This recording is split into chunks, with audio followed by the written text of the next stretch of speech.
చంద్రబాబు నాయుడు గారు పబ్లిక్ మీటింగులు పెట్టి ప్రతి నెల పచ్చి అబద్ధాలు చెప్తూ ప్రతి మీటింగుకు ఒక 25,000 పెన్షన్లు కట్ చేస్తున్నారు.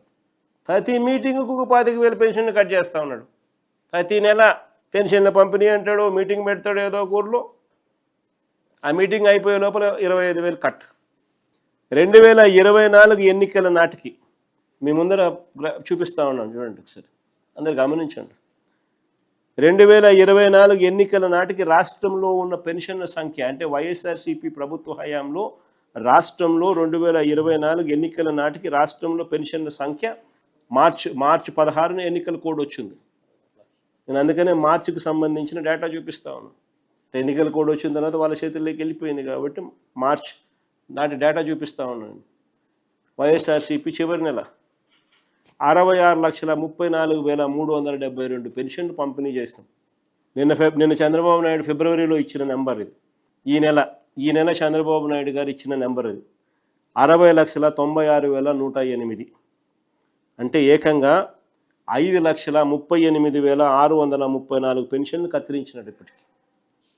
ఇంకా ఆశ్చర్యం ఏమిటో తెలుసా?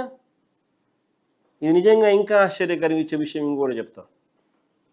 ఈ ఫిబ్రవరి నెలలో ఇచ్చిన ఈ 60,96,108 పెన్షన్లు ఏదైతే ఇచ్చినాడు ఫిబ్రవరి నెలలో, దీనికి ఇచ్చిన సొమ్ము 2,632 కోట్లు.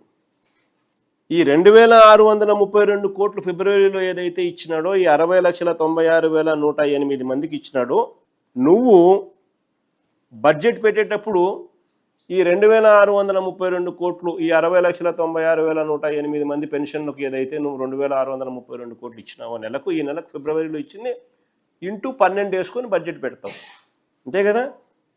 సో 2,632 కోట్లు ఇంటూ 12 నెలలు వేసుకుంటే ఏడాదికి 31,554 కోట్లు, 31,554 కోట్లు నీ బడ్జెట్లో కనపడాలి కదా, బడ్జెట్ డాక్యుమెంట్లో పెన్షన్ల కోసం అని చెప్పి.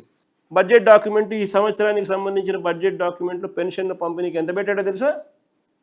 27,719 కోట్లు.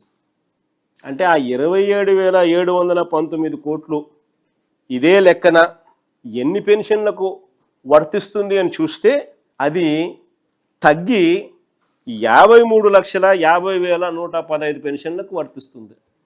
అంటే ఈ సంవత్సరం చంద్రబాబు నాయుడు గారు మరో 7,45,993 పెన్షన్లు కట్ చేయడానికి సిద్ధపడ్డాడు అని చెప్పకనే చెప్తున్నాడు.